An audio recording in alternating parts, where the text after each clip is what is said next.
ఈరోజు పెద్దవాళ్ళ మాటలు ఎందుకు వినాలంటే వాళ్ళు పెద్దవాళ్ళు కాబట్టి, అలాగే వాళ్ళ మాటలు పెద్దగా ఉంటాయి కాబట్టి. అందుకే చిన్నవాళ్ళు పెద్దవాళ్ళ మాటలు తప్పకుండా వినాలి. ఈరోజు నేను యువతకి ఒకటే కోరుకుంటున్నాను, మీరు మీ పెద్దవాళ్ళ మాటలు తప్పకుండా వినండి.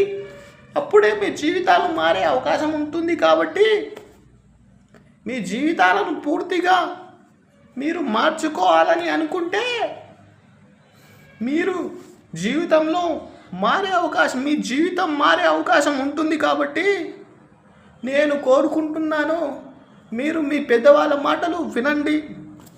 అలాగే పెద్దవాళ్ళ మాటలకి చాలా పెద్ద పెద్ద అర్థాలు కూడా ఉంటాయి. కాబట్టి మీరు మీ పెద్దవాళ్ళ మాటలు తప్పకుండా వినండి అని నేను కోరుతా ఉన్నా.